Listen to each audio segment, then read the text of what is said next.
கொங்கு நாடு மக்கள் தேசிய கட்சியின் சார்பாக ஊடக நண்பர்கள் அனைவருக்கும் வணக்கத்தை தெரிவித்துக் கொள்கின்றோம். இன்றைய தினம் திராவிட முன்னேற்றக் கழகத்தினுடைய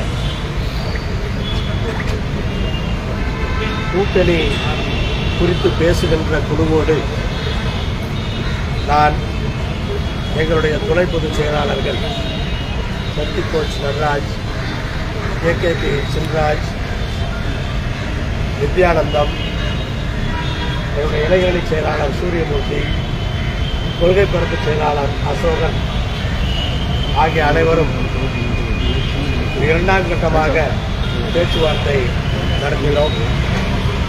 எங்களுக்குள் ஒப்புக்கொண்டு ஒரு முடிவுக்கு வந்திருக்கிறோம். பிறகு திராவிட முன்னேற்ற கழகத்தினுடைய தலைவரும் எங்கள் கூட்டணியினுடைய தலைவரும் தமிழகத்தினுடைய மாண்புமிகு முதலமைச்சர் அவர்களும் இந்த தொகுதி பங்கீட்டை ஏற்றுக்கொண்டு நானும் முதலமைச்சர் அவர்களும் தொகுதி பங்கீட்டிலே கையெழுத்திட்டு இருக்கிறோம். ஒரு தொகுதியிலே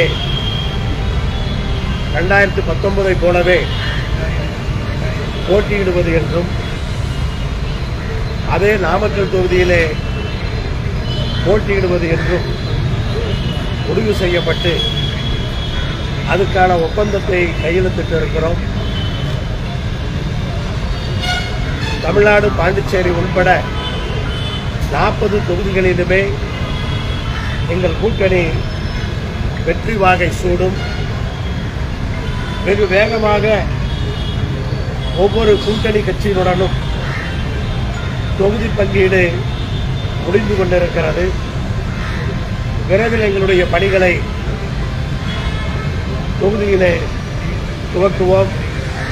எதிரில் இருக்கிற கட்சிகள் எல்லாம் கூட்டணிக்கு யார் வருவார்கள் என்று கதவையும் ஜன்னலையும் ஏன் வெண்டிலேட்டரை கூட திறந்து வைத்திருக்கும் பொழுது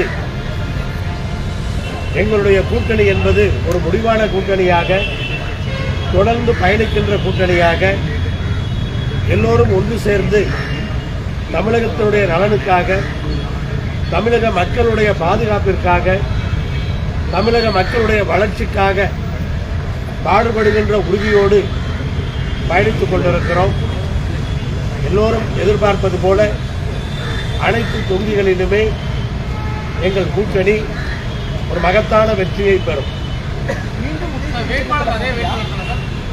உதயசூரியன் சின்னத்திலே தான் போட்டியிடுகிறோம். 2019 ஆண்டு போட்டியிட்டது போல உதயசூரியன் சின்னத்திலே போட்டியிடுகிறோம். அதுவும் ஒப்புக்கொள்ளப்பட்டது.